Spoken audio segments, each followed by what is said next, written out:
Bismillahirrahmanirrahim. Assalamualaikum warahmatullahi wabarakatuh. Waalaikumsalam. Alhamdulillah wassalatu wassalamu ala Rasulillah. Amma ba'd. Kaum muslimin rahimani wa rahimakumullah. Alhamdulillah pada malam hari ini kita bisa kembali berjumpa dalam acara sharing session online untuk komunitas Yayasan Naik Kelas.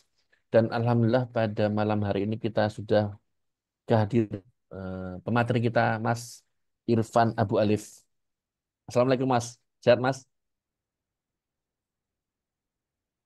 Oh, kurang keras Mas, nggak dengar Mas. Oke, Tep. Oke, nanti insya Allah kita akan membahas terkait dengan strategi mengembangkan yayasan agar naik kelas di era digital. Nah, tentunya ini juga materi yang sangat menarik. Semoga bisa menjadi wawasan bagi para penggerak yayasan supaya kita juga concern dalam hal pengembangan di era digital. Selain juga fokus kita selama ini adalah di manajemen keuangan serta di muamalah. Akan tetapi ketika kita melihat yayasan secara umum, maka kita juga harus melihat dari sisi bagaimana kita membranding yayasan, bagaimana kita memasarkannya, bagaimana kita membuat sebuah produk yang bisa menarik, menarik minat para donatur ataupun para eh, kaum muslimin secara umum untuk bisa bergabung atau berkolaborasi dengan yayasan yang kita kelola. Nah, harapannya nanti kita bisa mengambil insight ya dari Mas Abu Alif atau Mas Irfan. Dan insya Allah step by step ya nanti kita akan melihat tantangan. Tantangan yang ada di era digital ini seperti apa dan bagaimana kita beradaptasi tentunya sebagai sebuah yayasan. Kemudian yang kedua terkait pilar digitalisasi. Dan tentunya ini juga menarik sekali. Kira-kira konsep apa yang harus kita terapkan ketika kita beradaptasi dengan kondisi yang serba digital seperti itu.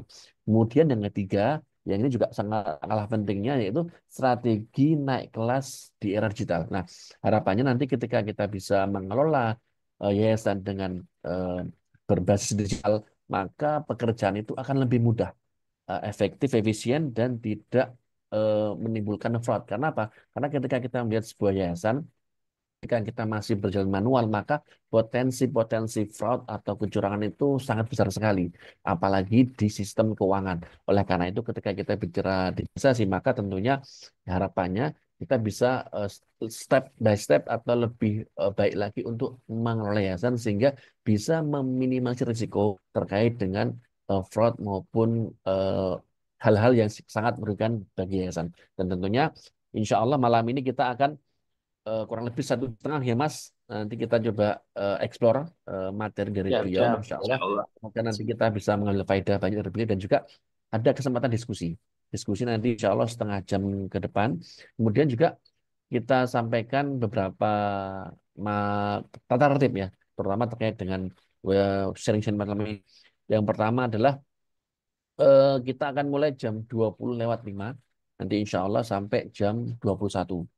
Kemudian setelah itu setengah jam kemudian sampai 21:30 adalah penutupan dan diskusi. Kemudian juga yang pertama tentunya harapannya kita ikhlas karena Allah untuk belajar menimba ilmu. Itu yang pertama. Kemudian peserta webinar atau seri ini fokus. Fokus untuk memperhatikan, tenang, dan kalau bisa mencatat faedah-faedah yang nanti kita akan bahas. Kemudian juga untuk menjaga kenyamanan, maka bagi yang akhwat, bagi yang putri untuk menonaktifkan kamera. Kemudian bagi yang ikhwan atau mungkin bisa meng, eh, on-kan sehingga kita bisa lebih interaksi ya, lebih bisa interaksi dengan pemateri seperti itu. Kemudian juga apa namanya untuk non aktif juga mikrofon selama sesi. Kemudian juga nanti untuk tanya jawab kita coba atur sedemikian rupa supaya lebih rapi. Nanti harapannya lewat kolom chat dan semoga nanti kita bisa eh, berdiskusi dan juga mengambil faedah dengan Mas Irfan Abu Alif malam hari ini. Monggo kami persilakan Mas Irfan untuk menyampaikan materinya. Falyatafadhol. Barakallahu fikum. Insya Allah. Jazakumullah khairan Rina atas waktunya. Bismillah. Assalamualaikum warahmatullahi wabarakatuh. Alhamdulillah wassalatu Waalaikumsalam. wassalamu ala Rasulillah wa ala alihi wa sahbihi wa man wala. Alhamdulillah segala puji bagi Allah. Memang kita seharusnya bersyukur ya atas nikmat yang telah Allah berikan kepada kita semua. Sehingga malam ini kita bisa berkumpul bersama, bertemu, insya Allah yang selama ini kita online ya dalam artian dunia maya, akhirnya bisa berjumpa juga di kesempatan yang berbahagia ini, insya Allah. Kemudian salawat dan juga salam semoga senantiasa tercurah kepada Rasulullah SAW, guru terbaik kita ya, insya Allah. Teladan terbaik kita yang telah memberikan kita contoh, terus memberikan kita teladan, memberikan kita petunjuk dan lain sebagainya, sehingga kita bisa terus mengikuti petunjuk beliau dengan benar. Karena memang ada beberapa yang mengikuti petunjuk beliau itu seenaknya sendiri gitu ya, Mas Ibnu ya.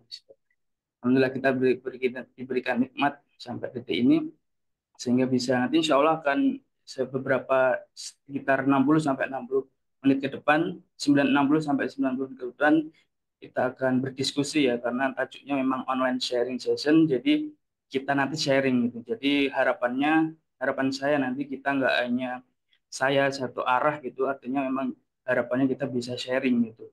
Entah nanti di sesi diskusi atau nanti di tengah-tengah atau mungkin ada yang interupsi dan lain sebagainya kalau memang urgent dan juga memang perlu, insya Allah nanti boleh gitu, insya Allah.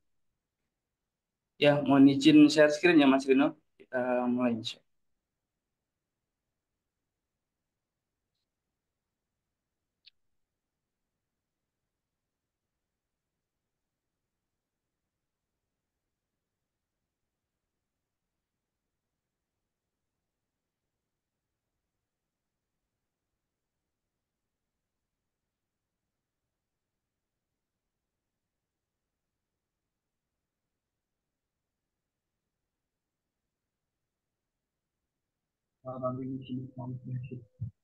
Yes, sebentar.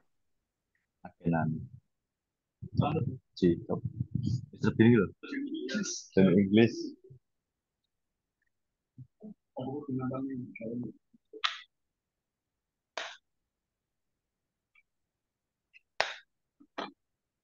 Wah, paling kayak nyambung juga.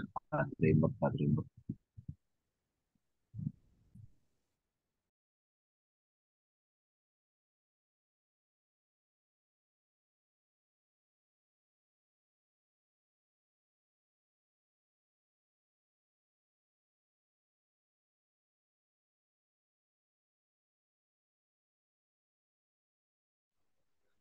Sudah kelihatan ya Mas? Apa tadi terputus kayaknya? Ya, Alhamdulillah aman ya. Bismillah. Ya, Bapak Ibu yang kami hormati ya, Ustadz, mungkin rekan-rekan pengelola yayasan yang saya hormati. Alhamdulillah kita dipertemukan di sesi online sharing hari ini yang akan membahas atau mendiskusikan terkait dengan tajuknya, judulnya itu strategi mengembangkan yayasan agar naik kelas di era digital. Insya Allah ini eh, tema ini tuh sangat relevan karena hidup di era di mana kita tuh hidup di mana teknologi itu berkembang pesat. Sebagai pengelola yayasan, tentu kita tuh ingin lembaga kita semakin dikenal, dipercaya, dan mampu memberikan manfaat yang lebih luas atau dampak yang lebih luas ke masyarakat atau umat gitu ya. Namun pertanyaannya itu apakah yayasan kita itu sudah siap menghadapi tantangan digital yang kita rasakan begitu pesat dan juga cepat gitu perubahannya. Kita tuh siap beradaptasi atau tidak gitu pertanyaannya. Karena banyak yayasan tuh yang masih mengalami kendala dalam beradaptasi, baik dari segi sumber daya, baik dari segi sumber daya misalnya, atau strateginya maupun eksekusinya di dunia digital.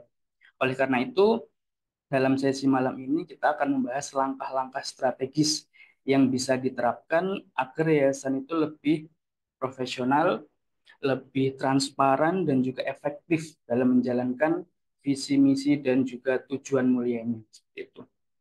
Sebelum kita masuk ke materi utama ya, mohon izin ini karena ada beberapa yang belum hadir sambil nunggu gitu ya. Kita ice breaking sebentar itu dalam artian sambil nunggu gitu Mas ya. Menurut Bapak Ibu tuh tantangan terbesar itu yang dihadapi yayasan dalam era digital itu apa ya? Mohon coba tulis yang sudah hadir, minta tolong tuliskan. Menurut Bapak Ibu sekalian tuh tantangan terbesar yang dihadapi yayasan di era digital itu apa? Saya pengen coba apa ya polling sedikit lah kita lihat nanti kita bisa jadikan bahan juga. Mohon izin, mohon juga partisipasinya Bapak Ibu untuk menuliskan gitu ya. Tantangan apa yang menurut Bapak Ibu sekalian tuh tantangan terbesar gitu yang dialami yayasan-yayasan yang Bapak Ibu kelola atau yang di sekitar Bapak Ibu sekalian gitu. Walaupun nggak yayasannya tapi melihat nih, pernah melihat ada yayasan itu yang kayaknya tuh tantangan besar bagi yayasan ini gitu. Ini udah masuk, Masya Allah ada kurangnya informasi setiap individu dalam mengelola lembaga, Masya Allah ini tantangannya. Sudah kita rasakan juga ya Mas Idang ya di grup itu kadang ada yang pertanyaannya itu yang sebenarnya itu apa ya sederhana gitu, tapi karena kurangnya informasi yang beliau dapat itu akhirnya kayak itu masalah besar, kendala besar. Padahal sejatinya misalnya ya kita misalnya katakanlah kemarin ada kasus ketika kita lihat undang-undang yayasan atau misalnya kita kembali ke ADART yayasan itu sebenarnya sudah gamblang di situ. Tapi karena memang kurangnya informasi atau dia nggak dapat informasi atau kurang update dan lain sebagainya sehingga seakan-akan masalah itu jadi besar gitu. Ada lagi Pak Afan tuh manajemen waktu, Insya Allah. Ya mungkin manajemen waktu di sini ini ya eksekutornya SDM-nya mungkin nanti barangkali kategori manajemen waktu mengelola mengerjakan digitalnya nggak ada timnya atau dan lain sebagainya. Mungkin itu maksudnya. Oh, Insya Allah betul. Ada lagi mungkin satu lagi identifikasi masalah terhadap perkembangan era digital SDM. Insya Allah. Ya, syukron ya Pak Wah, Pak Bayu Wida. Mungkin kita bisa lanjutkan ya. Baik, nanti kita akan lihat ya. Bapak Ibu nanti bisa cek cross check sendiri nanti apa yang sudah Bapak Ibu tuliskan, apa yang barangkali ada yang belum sempat menuliskan nanti akan melihat apakah tantangan Bapak Ibu yang tulis tadi termasuk dalam pembahasan kita malam ini, termasuk dalam salah satu tantangan utama atau tidak gitu. Sekarang mari kita mulai dengan memahami mengapa digitalisasi itu penting bagi yayasan kita.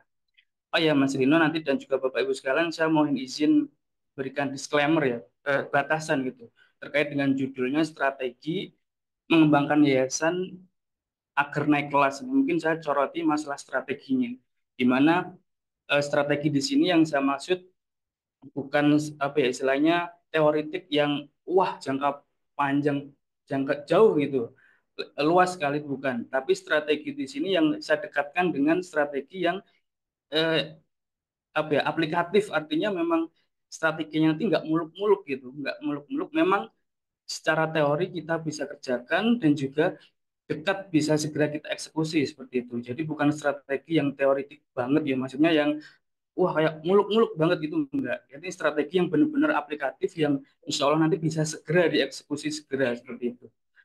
Kemudian terkait dengan naik kelas di sini ya, naik kelas di sini biasanya ada yang mengasumsikan bahwa mungkin ada yang mengasumsikan penambahan kuantitas atau nanti donasi dari umat jadi lebih besar, mengalir deras dan seterusnya. Itu memang bonus.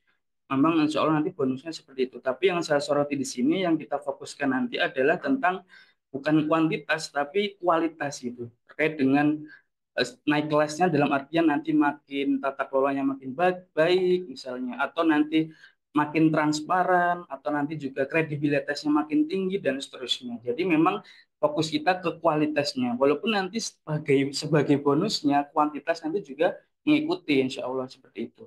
Jadi seperti itu nanti ada dua diksi strategi dan naik kelas di situ yang sudah saya batasi sehingga nanti bisa dimaklumi dan juga disesuaikan dengan eh, apa ya istilahnya kondisi dari masing-masing yayasan.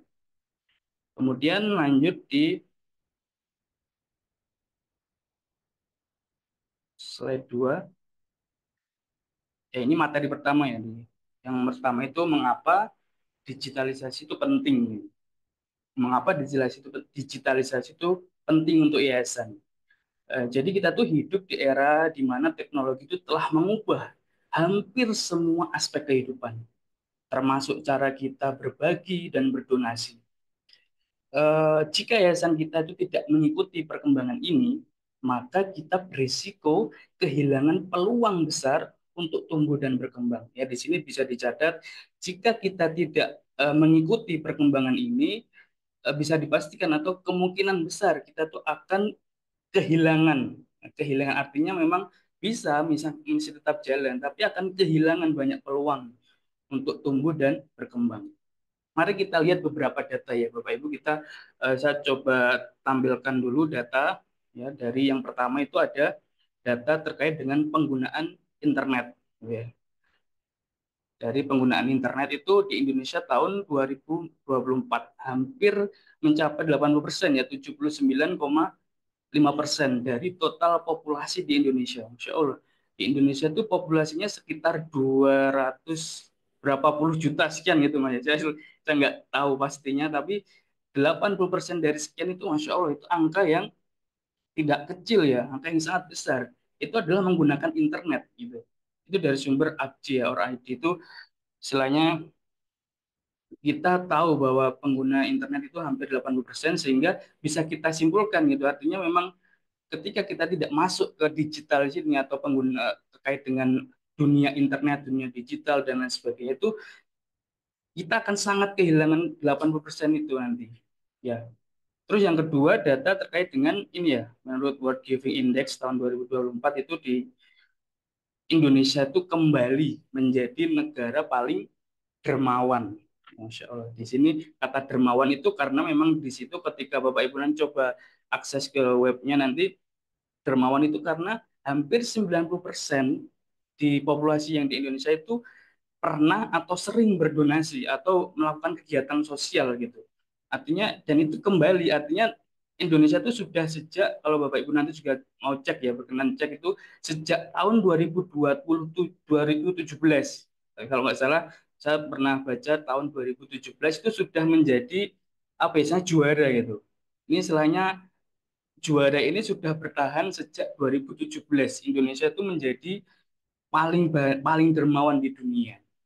Bahkan di peringkat nomor 2 di negara Myanmar kalau nggak salah itu hanya di angka 72%. Artinya gapnya, jaraknya itu begitu besar dari 72 ke 90. Masya Allah luar biasa gitu. Itu jadi bisa bayangkan ya Bapak Ibu, berdonasi, pernah dan sering berdonasi populasi Indonesia sekitar 90%. Artinya hampir semuanya itu pernah dan sering berdonasi. Nah, nanti masalah donasinya via online atau apa itu nanti ada penelitian lebih lanjut. Tapi yang kami soroti di sini tentang angka donasinya gitu. Jadi bisa dibayangkan nanti potensi para muslimin itu Masya Allah luar biasa. Terus yang ketiga terkait dengan ini data dari Jakpad nih. Jakpad itu semacam platform untuk jejak pendapat gitu. Itu di angka 77,8%, hampir 79% itu orang itu memastikan kredibilitas lembaga dulu itu sebelum mereka berdonasi. Misalnya ada info tentang open donasi apa itu, dari data ini sekitar 80% kurang sedikit itu ngecek dulu kredibilitas yayasannya atau open donasi itu siapa sih, kredibilitasnya seperti apa, transparansinya seperti apa, ini lembaga yang seperti apa itu dicek dulu. Artinya memang ketika kita tidak memperhatikan di sini, ketika kita open donasi, nah di sekitar 80% ini ngecek, ini nggak ada nih yayasan kita. Nggak kredibel nih, berarti akhirnya nanti di skip atau dilewati, nggak jadi donasi seperti itu. Nah itu yang paling ekstrim ya Bapak Ibu. Tapi ya Allah alam, kita kita nggak membahas terkait dengan konsep rezeki ya. Misalnya Allah udah rezeki udah atur dan lain sebagainya, tapi ini ikhtiar gitu, ikhtiar duniawi. Dari data ini kita bisa simpulkan nih, maksudnya betapa memang peluang digital itu sangat luar biasa. Ketika kita kehilangan kesempatan momentum di sini, ketinggalan itu akan sangat, ya tadi, kehilangan potensi gitu. Jika yayasan kita tidak hadir, maka calon donatur itu akan ragu mungkin, ya memilih lembaga lain atau yang lebih yang terpercaya gitu. Jadi pertanyaannya sekarang itu, apakah yayasan kita itu sudah cukup siap gitu menghadapi era digital ini? Nah, maka di slide berikutnya nanti kita akan melihat beberapa fakta menarik gitu ya, tentang perubahan perilaku donatur dan tren digitalisasi yang semakin berkembang. Nah, ini fakta menarik yang pertama ya. Bapak Ibu sekalian, kita sudah melihat tadi ya bagaimana digitalisasi itu semakin penting bagi yayasan. Sekarang mari kita bahas beberapa fakta menarik itu yang menunjukkan bagaimana dunia filantropi atau yang semacamnya itu berubah di era digital. Mengapa ini penting ini ya?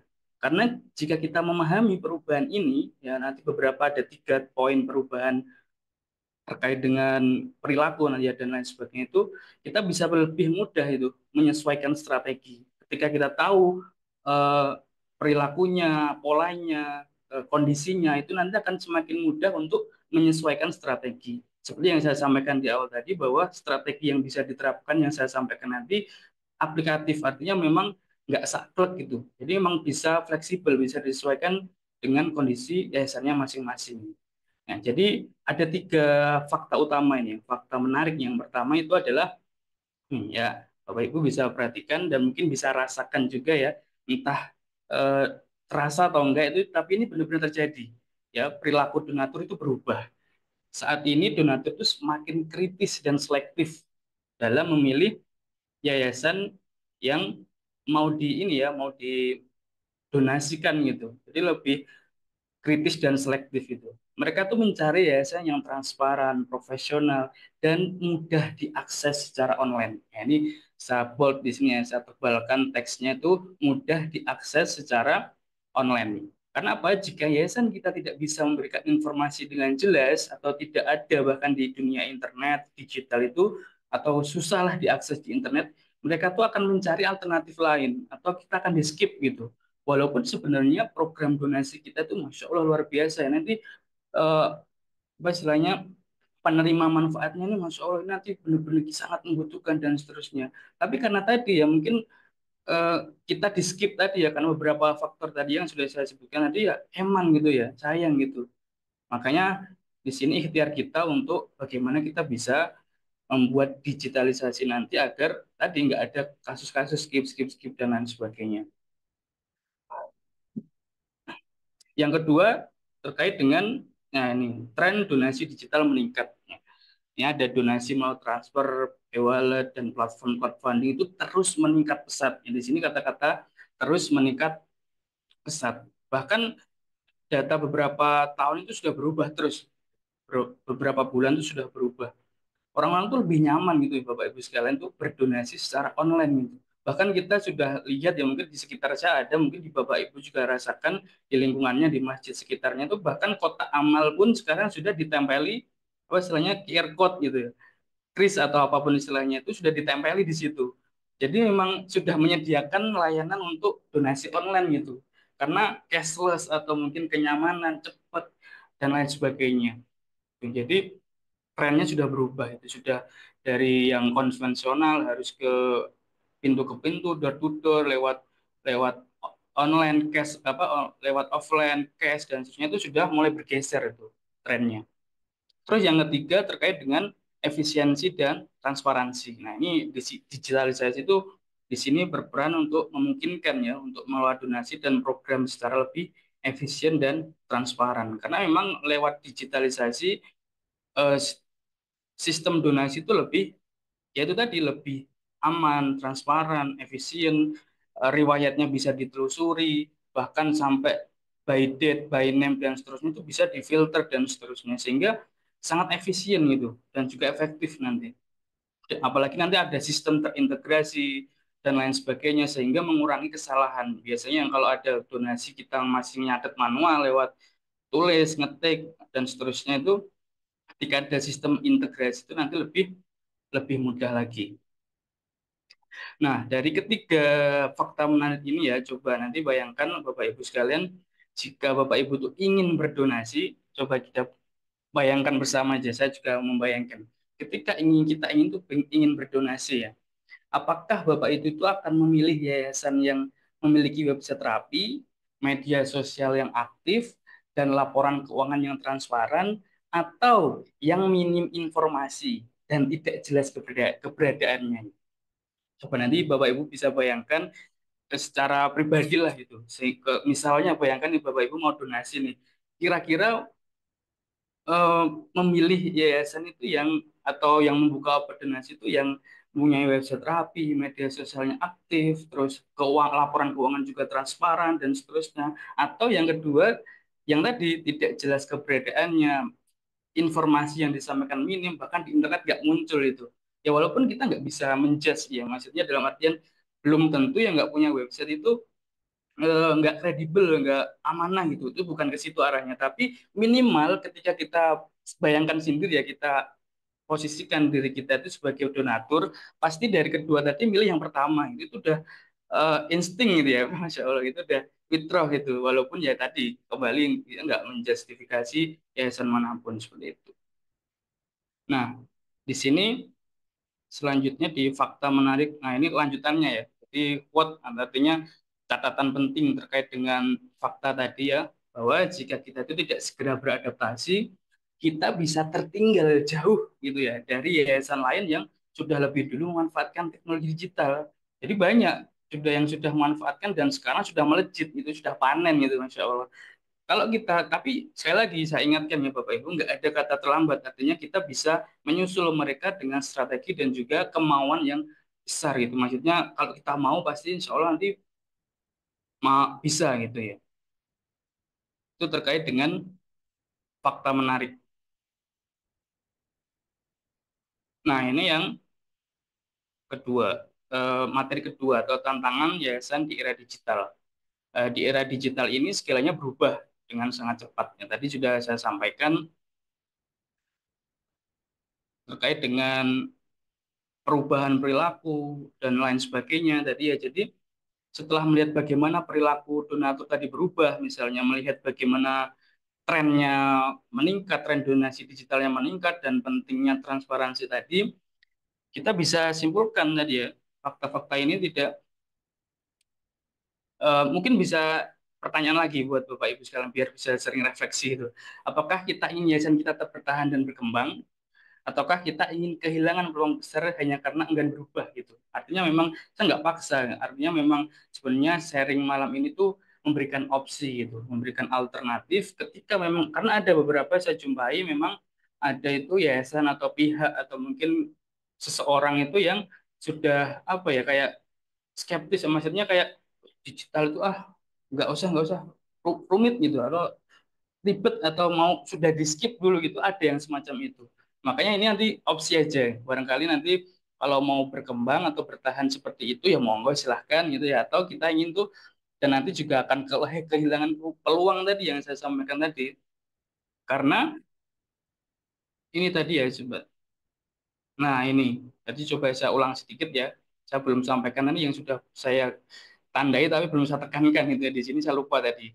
Perubahan besar itu dimulai dari kesadaran kecil gitu ya. Artinya memang ketika kita pengen melakukan perubahan yang besar itu memang diawali dengan kesadaran kecil. Kecil dalam artian kalau Bapak Ibu pernah merasakan adanya aha moment gitu ketika menjumpai kayak iya nih. Nah, itu kesadaran kecil. Allah sudah colek ya, ketuk hati Bapak Ibu sekarang itu untuk melakukan sesuatu misalnya. Nah, tergantung kita tuh nanti mau action atau enggak gitu ya. Kadang seperti itu, seringnya seperti itu. Ketika kita sudah diberikan petunjuk itu kadang kita tuh masih bimbang gitu. Ya, setan mau masuk ke situ ya, bimbang action apa enggak ya, eksekusi apa enggak ya. Nah, sebelum kita berbicara lebih jauh ya, kita kita perlu memahami itu tantangan utama. Ya, tadi kan sudah saya jelaskan, sudah sampaikan fakta-fakta menarik. Kita mungkin perlu membahas juga, memahami juga tantangan utama yang dihadapi di era digital. Nah, tantangan utamanya ini, digitalisasi itu membawa banyak peluang bagi yayasan. Namun mari kita apa ya, jujur gitu, mari kita jujur sejenak, renungkan sejenak gitu. Meskipun kita memahami pentingnya digitalisasi tadi ya, misalnya kita sudah paham, Bapak Ibu sudah paham itu, kenyataannya tidak semua yayasan itu siap untuk mengadopsinya gitu. Ada yayasan yang bertransformasi digital tapi tidak tahu harus mulai dari mana, misalnya. Ada juga yang sudah mencoba bikin website, sosmed, dan lain sebagainya. Kami kemudian tuh menghadapi kendala dan akhirnya kembali ke cara lama, cara konvensional. Karena merasa ketika mencoba, wah ini nggak caraku ini nggak nggak aku banget ini, nggak yayasanku banget ini. Berarti nggak nih, skip lagi. Akhirnya kembali ke cara lama, cara manual atau cara konvensional seperti itu. Mari kita bayangkan juga situasi seperti ini mungkin ya. Seorang donatur potensial itu tertarik dengan yayasan kita dan ingin berdonasi. Misalnya, ini ilustrasi sederhana. Tapi ketika ia mencari informasi, ya, ketika donatur muslim tadi mencari informasi, dia menemukan bahwa website kita itu tidak aktif atau tampilannya kurang profesional gitu misalnya. Atau lewat medsos misalnya, medsos kita itu nggak aktif, tidak ada interaksinya, update-nya terakhir 1 tahun yang lalu misalnya. Tidak ada laporan keuangannya bahkan, nggak ada yang transparan dan seterusnya. Apa yang akan terjadi Bapak Ibu sekalian? Kemungkinan besar, yang saya nggak berani pastikan, tapi kemungkinan besar donatur tersebut akan berpaling ke yayasan lain yang lebih terpercaya.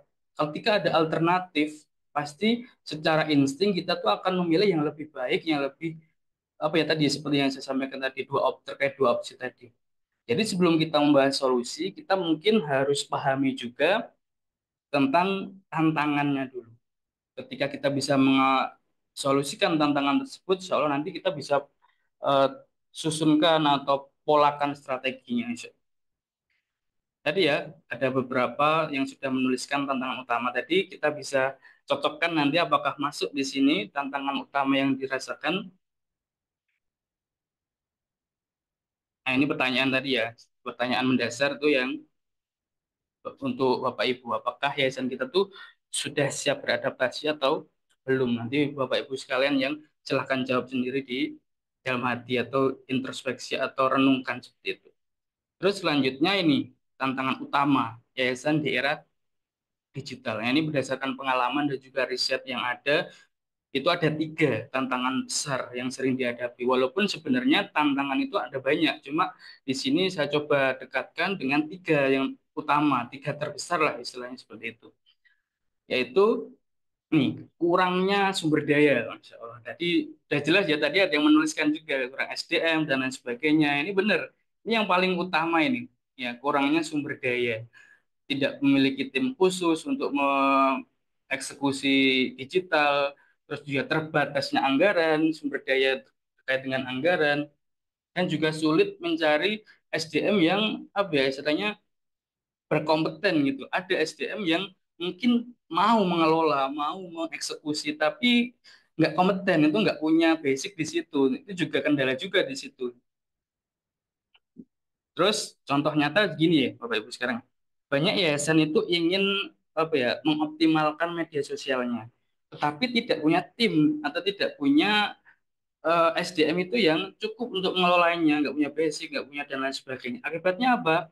Media sosialnya itu terbengkalai, walaupun punya ya, sudah dibikin sama beliau, sudah dibikinkan akunnya, sudah bikin postingan 1, 2, 3 dan seterusnya.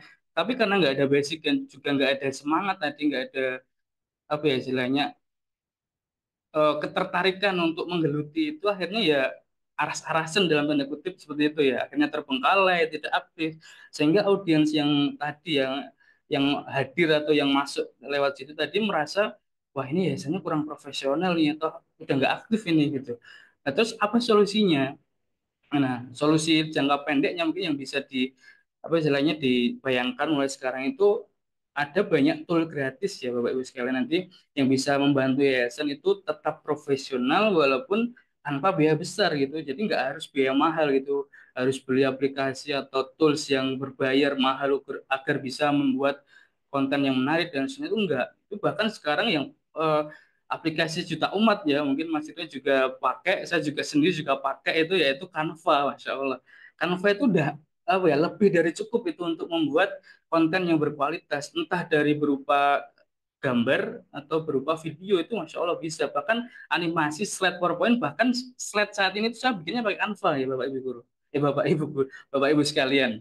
Saya bikinnya pakai Canva, nanti bisa lihat dapur saya istilahnya nanti kita di sesi diskusi bisa insya Allah ya. Itu contoh ya solusi bagi yang merasa bahwa membuat konten dan lain sebagainya itu harus biaya besar, harus punya skill mumpuni dan seterusnya enggak. Karena tools yang sekarang yang sejuta umat ini ya Canva itu udah lebih dari cukup. Yang kedua tantangannya apa? Nah ini minimnya literasi digital. Tadi juga Masya Allah benar tadi ya. Misalnya kurangnya informasi dan seterusnya itu masuk kategori di sini ya. Minimnya literasi digital itu. Banyak yayasan itu yang masih bergantung pada cara konvensional dalam penggalangan dana misalnya dalam komunikasinya. tidak tahu cara memanfaatkan media sosial, website atau platform online itu nggak tahu caranya. Walaupun tahu basicnya, oh iya cara bikin akun itu, posting itu seperti itu. Tapi ada apa ya hal-hal teknis itu yang perlu diketahui, misalnya tentang algoritma dan lain sebagainya itu nggak banyak orang tahu, tapi itu sangat powerful ketika dia mempunyai pemahaman terkait itu gitu. Atau juga tentang kurangnya pemahaman cyber security atau keamanan digital itu. Bahkan ada yang nggak tahu basic ini nanti data-data donatur bisa bocor misalnya karena nggak ada pengelolaan yang ini ya digitalisasi terkait dengan di situ akhirnya data bocor atau hilang dan seterusnya pengarsipannya buruk dan lain sebagainya di sini. Itu minim literasi digital. Misalnya gini ya Bapak Ibu sekalian, ada yayasan yang mungkin sudah memiliki website misalnya, tapi tidak pernah diupdate ya dan tidak responsif di perangkat mobile. Artinya responsif itu mungkin Bapak Ibu pernah mengakses atau mengunjungi website itu yang ketika diakses di HP itu kayak berantakan kayak tulisannya mungkin kecil banget dan lain sebagainya itu artinya websitenya nggak responsif gitu kita harus ngezoom gitu ya Mas ada seperti itu dan sampai tahun 2025 ini masih ada website semacam itu saya mungkin mungkin yang di awam mungkin biasa tapi kami yang di dunia apa ya istilahnya aktif di dunia web dan khususnya itu sampai geleng-geleng itu adminnya itu sudah masih diurus apa enggak webnya itu sampai zaman sekarang ya tahun 2025 tuh sudah nggak zamannya website yang tampilannya tuh nggak responsif gitu ya.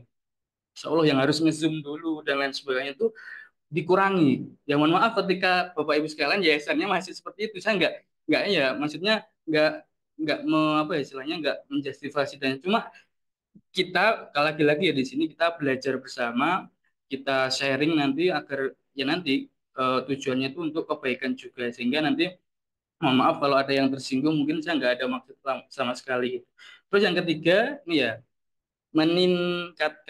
meningkatnya ya persaingan di dunia digital. Ya, Masya Allah, karena sudah yang sudah paham digital itu sudah luar biasa ya. Banyak yayasan itu yang sudah paham, sudah melek digital, dan sudah mengeksekusinya sejak lama gitu.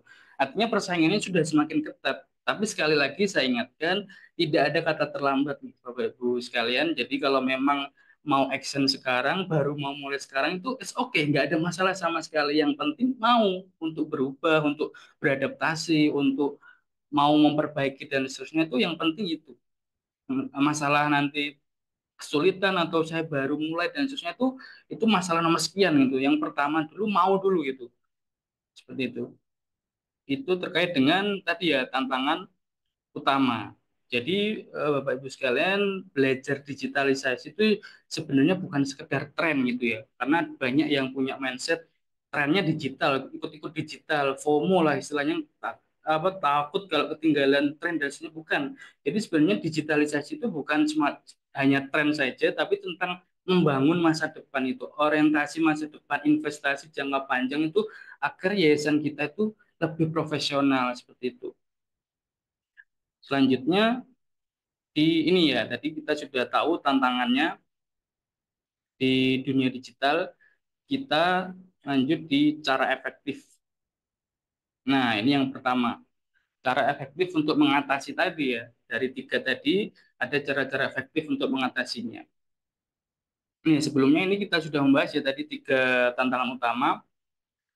Ini tapi saya ingatkan dulu ya, jangan khawatir gitu ya. Ada strategi itu yang bisa diterapkan ini nanti bisa agar yayasan itu bisa berkembang, berdaya saing di dunia digital. Yang pertama tadi ya, kolaborasi dengan pihak ketiga. Maksudnya di sini pihak ketiga tadi nanti kami jelaskan di sini ya. Tidak semua. Kenapa penting gitu ya memahami ini ya? Karena ini kenapa hal ini dijadikan cara efektif untuk mengatasi tantangan digital itu karena ya ini tidak semua yayasan itu memiliki sumber daya dan tenaga ahli ya di bidang digital, tim khusus di bidang itu dan lain sebagainya. Namun bukan berarti kita tuh tidak bisa berkembang, kita tuh sudah game over, sudah nggak bisa lanjut itu bukan ya. Kita masih bisa bekerja sama dengan agensi mungkin ya. Kalau yang lebih paling mudah ini saya urutkan dari yang paling mudah ya. Yang effortnya paling sedikit itu kita bisa bekerja sama dengan agensi atau bisa apa ya berakad atau kontrak seorang freelancer gitu. Entah kita butuhnya apa nanti, misalnya butuh desainer mungkin atau konten kreator dan lain sebagainya, itu bisa kita apa istilahnya hire mereka itu dengan sistem freelance gitu ya. Jadi nggak bukan dari karyawan tapi sebatas freelance saja, kita butuhnya apa ya kita minta tolong gitu. Kalau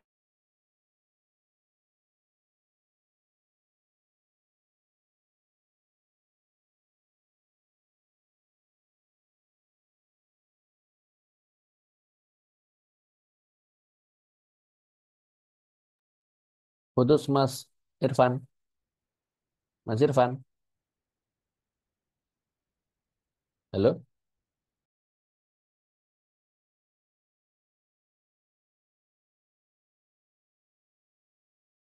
Insya Allah, Afwan masih Putus ya?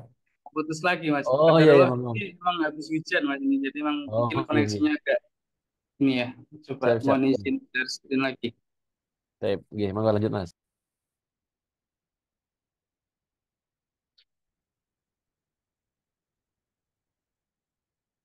Ini ya tadi sampai di sini di meng-hire, kerjasama ya freelance tadi dengan agensi atau freelancer tadi. Yang kedua mungkin bisa menggandeng komunitas digital itu.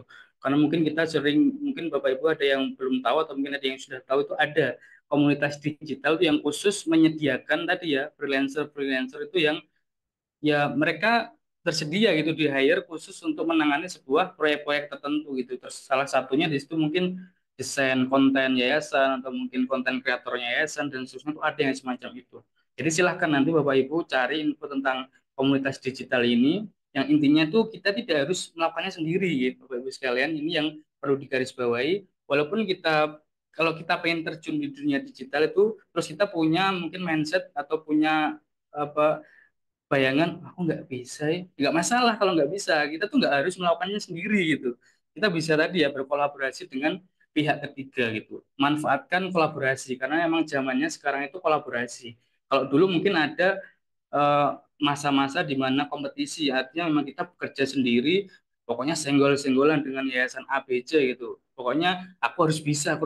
Tapi sekarang trennya, zamannya tuh nggak seperti itu. Masya Allah. Alhamdulillah kita sudah ada di zaman kolaborasi. Artinya nggak masalah kalau kita tuh pengen bekerja sama dengan yayasan A misalnya, pengen kolaborasi dengan yayasan B dan seterusnya, itu oke, okay, itu nggak masalah sama sekali. Dan nggak, itu bukan hal yang memalukan, bukan aib seperti itu. Kita memang harus dituntut untuk berkolaborasi gitu.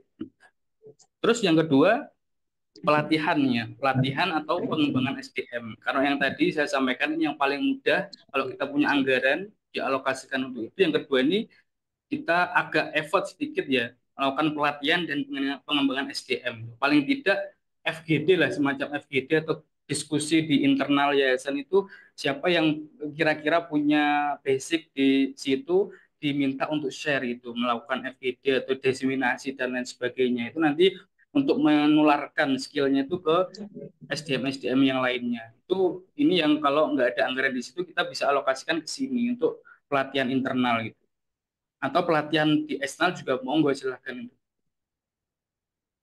Mungkin bisa mengikut sertakan tim gitu ya, misal tim itu didaftarkan atau workshop atau kelas-kelas online pelatihan digital terkait dengan digitalisasi ini, mungkin banyak bisa ya, karena banyak itu kursus yang bahkan gratis ada itu. Kalau Bapak Ibu nanti cari info, itu ada banyak kursus gratis, pelatihan gratis itu untuk digitalisasi, minimal digital marketing itu banyak itu kursus online gratisnya.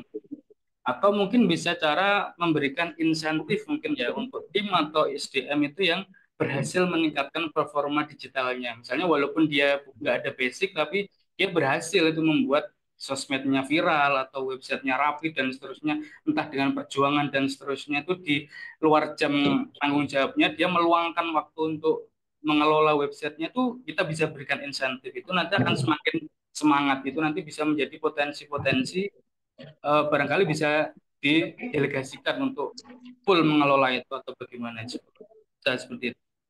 Yang pastinya digitalisasi itu bukan hanya soal teknologi ya, Bapak Ibu sekalian, tapi juga tentang kesiapan tim gitu. Kadang kita sudah teknologinya sudah mumpuni, syarat prasnya juga sudah mumpuni, sudah ada tersedia, tapi karena timnya nggak ada, atau SDM-nya nggak ada itu jadi agak susah juga itu. Maka kita harus beradaptasi itu. Lagi-lagi kata-kata adaptasi di situ. Terus yang ketiga, memanfaatkan teknologi yang gratis atau berbiaya rendah atau terjangkau lah istilahnya. Kalaupun nggak ada yang gratis, yang murah pun banyak gitu. Seperti yang tadi saya sampaikan ya contoh sederhananya Canva misalnya. Kalau di aplikasi yang untuk mengelola data itu nanti mungkin bisa pakai spreadsheet, Notion dan lain sebagainya. Atau mungkin Google Form dan lain sebagainya itu bisa gitu. Atau juga nanti WhatsApp bisnis ya, WA bisnis, email marketing itu bisa digunakan untuk Afan ada mohon di mute ya. Barangkali ada peserta yang sering. Eh, saya lanjutkan mungkin dengan memanfaatkan teknologi ini tuh mungkin yayasan itu bisa lebih profesional gitu ya. Dengan memanfaatkan tools-tools gratis tadi walaupun toolsnya itu gratis atau mungkin ada yang berbayar pun kalau murah pun itu kalau kita bisa kelola, bisa SDM-nya juga sudah tersedia itu nanti bisa bisa apa ya powerful gitu artinya hasilnya itu bisa masya Allah luar biasa gitu. Jadi nggak harus mahal dan nggak harus ini ya canggih ya toolsnya, cukup yang gratisan atau yang sederhana, yang penting bisa mengelolanya, tahu basic-basicnya dan seterusnya. Nah, jadi dari tiga cara ini tuh yang saya urutkan dengan atas tadi yang paling mudah. Kalau ada anggaran itu yang paling mudah memang kolaborasi dengan pihak ketiga, nge-hire freelancer dan lain sebagainya. Kemudian selanjutnya tadi dengan melakukan pelatihan online atau didaftarkan timnya lewat workshop dan lain sebagainya itu bisa. Yang terakhir pakai memanfaatkan teknologi yang gratis atau berbiaya rendah. Jika kita bisa mengatasi tantangan ini dengan strategi yang tepat ya Bapak Ibu sekalian, yayasan kita tuh bisa tadi yang saya sampaikan ya bisa naik kelas gitu. Kalau kita bisa tadi ketika ada tantangan terus diatasi dengan tiga ini yang paling mudah ini, yang paling dekat juga bisa eksekusi juga segera ini, itu bisa naik kelas dan insya Allah itu lebih dipercaya dan lebih kredibel itu di mata donatur. Nah, selanjutnya kita akan membahas tadi ya yang saya sampaikan Mas Rino di awal tadi intinya ya. Jadi kita baru masuk di materi inti nanti di ini di masa materi tentang tiga prinsip utama digitalisasi atau tiga pilar ya. Tiga pilar digitalisasi itu yang wajib diterapkan agar yayasan semakin berkembang di era digital gitu. Nah, ini tadi yang kelewat mungkin ya. Kelewat tadi saya sampaikan juga mungkin yang perlu dipahami juga bahwa digitalisasi itu memang mungkin bagi sebagian lain itu tujuannya, tapi sebenarnya bukan. Digitalisasi itu adalah proses, ya. Proses mencapai apa? Bukan bukan tujuan akhir ya. Memang kita proses digitalisasi terus berkembang terus karena memang digital itu selalu update, selalu up to date. Jadi memang proses nggak ada selesainya. Nanti paling up to date ya nanti ada yang terbaru lagi. Mungkin di tahun ini ada versi ini, nanti pasti ada versi terbaru lagi. Jadi ini nikmati saja prosesnya ya Bapak Ibu sekalian. Jika kita mengatasi tantangan tadi dengan strategi yang tepat, kita bisa naik kelas tadi seperti yang saya sampaikan. Selanjutnya nih, ada tiga pesan penting ya sebelum kita masuk ke tadi apa? Tiga pilar tadi saya mohon izin sampaikan tiga pesan pentingnya terkait tadi ya eh, strategi, cara atau strategi untuk mengatasi masalah tadi. Karena banyak yang, kenapa ini penting saya sampaikan ini, karena banyak yayasan itu yang ingin berkembang secara digital, tapi masih ragu ya, atau bingung atau mulai dari mana itu ada ya. Tiga pesan itu mungkin jadi fondasi utama ya, agar yayasan siap menghadapi tantangan digital dan berkembang lebih profesional ya, bismillah. Yang pertama, ini yang perlu mungkin bisa dicatat, diingat-ingat, jadikan mindset gitu ya. Artinya memang ini yang penting. Jangan takut apa dengan digital. Karena banyak saya jumpai, yang tadi sudah sempat saya sampaikan juga ya, ada yayasan atau pihak atau seseorang itu yang sudah takut duluan gitu ya, sudah menganggap digitalisasi itu sebuah ancaman gitu. Ya digitalisasi itu bukan ancaman gitu, tapi alat bantu sebenarnya untuk memajukan yayasan kita. Banyak yang ancaman tadi dalam artian ada yang menganggap bahwa digitalisasi itu rumit, mahal misalnya, atau hanya untuk kalangan-kalangan yayasan kelas atas misalnya, yang yayasan besar atau yayasan bintang 5 misalnya seperti itu. Ada yang seperti itu yang berpikirnya. Namun faktanya digitalisasi itu bisa dimulai dari langkah-langkah kecil dan sederhana, ya. Misalnya mulai aktif di media sosial, rutin mengupload dan lain sebagainya, memperbaiki tampilan website, atau sekedar mulai rutin mengunggah laporan keuangan gitu. Itu sudah masuk digitalisasi Bapak Ibu sekalian. Jadi ketika kita sudah mulai mengupload laporan bulanan, transparansi rutin, entah ke grup WA misalnya, atau ke sosmed dan seterusnya, itu sudah kategori digitalisasi gitu. Yang paling sederhana, nggak perlu mikir apa dalam artian bikin konten gimana, cukup rutin mengupdate atau mengupload laporan keuangan bulanan itu sudah termasuk kategori digitalisasi. Jadi yang jadi poin di situ yaitu tadi jangan takut ya, karena digitalisasi itu bukan sebuah ancaman gitu. Apa yang bisa kita lakukan tadi ya kalau terus gimana Mas kalau bukan ancaman? Ya tadi paling aktif, paling sederhana ya tadi laporan keuangan rutin, media sosial diaktifkan dan seterusnya. Terus ini yang kedua, pahami tantangan dan temukan solusi. Tadi sudah saya bantu ya berikan tantangannya, walaupun tantangan sebenarnya banyak. Ya, yayasan masing-masing menjumpai tantangan yang berbeda mungkin ya, tapi secara garis besar tadi mungkin bisa mewakili ya beberapa yayasan secara garis besar itu. Kemudian temukan solusinya. Tadi juga sudah saya sampaikan beberapa alternatif solusi, silakan dieksekusi gitu. Banyak yayasan itu yang merasa kesulitan gitu dalam digitalisasi karena tidak menyadari kendala utamanya. Kadang melihat yayasan lain ya lancar-lancar saja, gimana ya?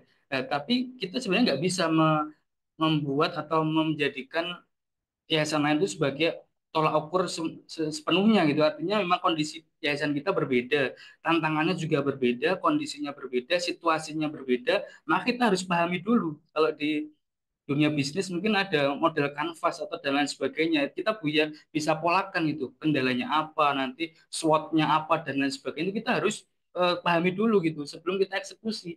Karena kadang tantangan di yayasan A itu bukan jadi tantangan di yayasan B. Begitu sebaliknya. Maka kita harus di sini pentingnya memahami tantangan di yayasan masing-masing itu di sini. Ketika kita sudah punya tantangannya, sudah paham, kita bisa temukan nanti solusinya. Terus yang ketiga, adaptasi dan kolaborasi. Nanti yang pesan saya yang juga apa ya istilahnya, silahkan bisa jadi alternatif.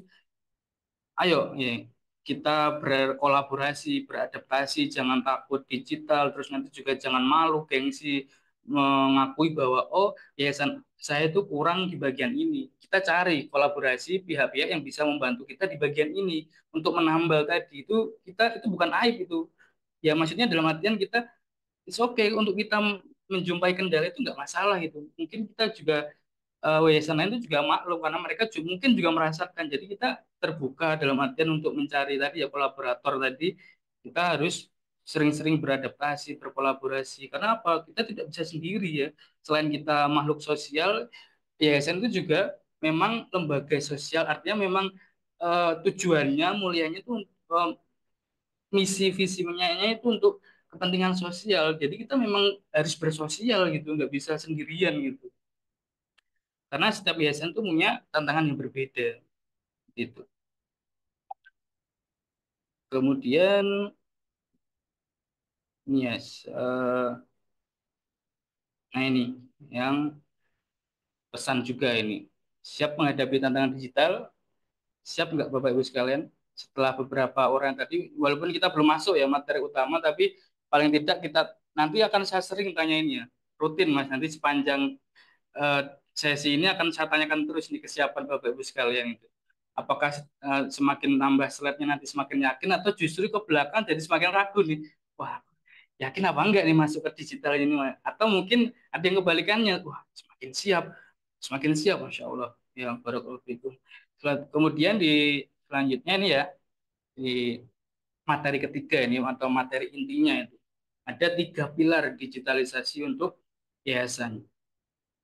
Sebentar, ini jam berapa Mas Rino? Aman ya? Kurang 6 menit lagi, Mas. Menit. Masya Allah. Oke, ringkas saja, Ringkas saja ini siap. padat dan Jadi di jelas. 3 pilar digitalisasi ini ada ini 3 ini ya. Ada digital present, ada digital governance, dan juga digital engagement. seperti istilahnya ya digital presence berarti kehadiran kita di dunia digital, ada governance berarti pengelolaan digitalnya, dan juga yang terakhir digital interaksi ya, transparansi secara digitalnya. Kita akan bahas satu-satu tapi secara ringkas saja ya. Jadi untuk digital presence itu adalah ini ya, di digital itu kehadiran online itu bukan lagi pilihan ya Bapak Ibu sekalian, tapi memang keharusan. Seperti yang saya sampaikan di awal, kita tuh nggak ada pilihan.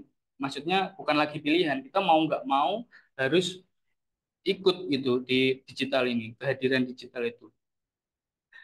Namun di sini ya perlu saya garis bawahi juga, ini bukan sekedar ada gitu. Jadi cuma kita buat akun terus ditinggal wes gitu. Bikin website terus nggak pernah dikelola dan seterusnya, itu bukan bukan termasuk kehadiran itu. Istilahnya kayak kalau presensi sekolah itu cuma apa istilahnya, presensi terus cabut gitu, apa istilahnya Mas ini seperti itu, ada yang cap apa finger dan seterusnya, itu bukan. Tapi kita Titip memang absen, harus, Mas.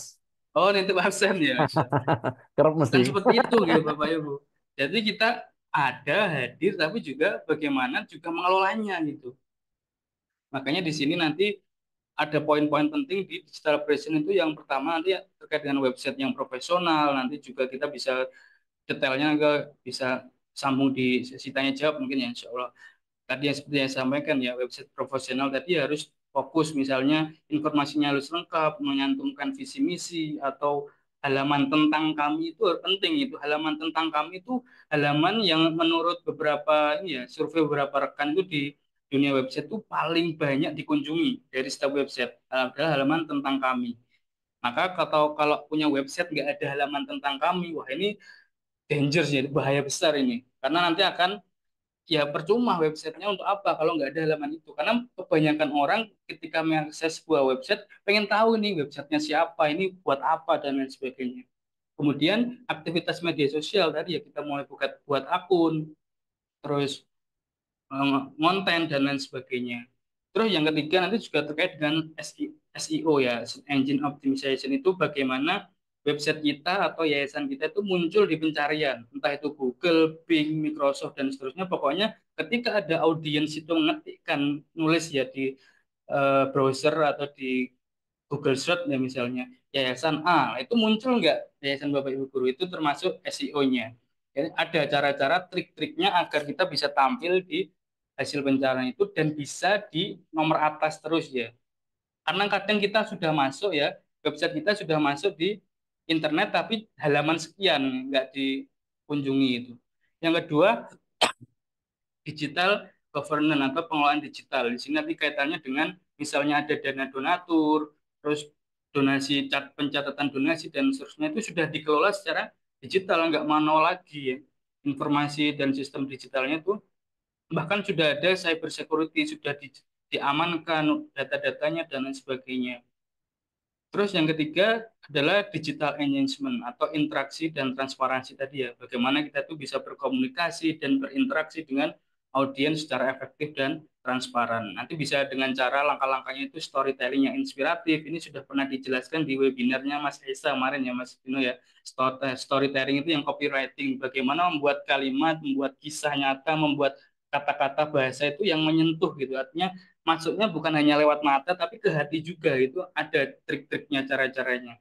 Terus nanti juga transparansi keuangan, laporan dan seterusnya itu bisa membuat loyal, semakin loyal, berinteraksi dan seterusnya. Nah, ini tiga pesan penting ya terkait dengan tadi ya, digital presence tadi, bahwa pastikan yayasan kita tuh hadir secara profesional ya. Jadi saya sampaikan tadi nggak hanya hadir, ada tok ya, tapi juga harus dikelola dengan profesional. Sudah harus ditata, harus diupdate dan lain sebagainya. Kemudian terkait dengan digital governance-nya adalah kelola data informasi itu dengan aman dan efektif. Kita menyimpan data donatur di mana harus bisa dikelola dengan baik, harus menjamin keamanan informasi privasi donatur itu terjaga dan lain sebagainya. Terkait dengan digital engagement-nya, berinteraksi aktif ya dan transparan gitu, membalas komentar misalnya, jangan upload terus nanti ada yang komentar nggak dibalas, dicuekin banyak seperti itu ya. Jadi memang harus interaksi seperti itu agar loyal ya, audiens biar loyal, semakin terpercaya dan juga loyal.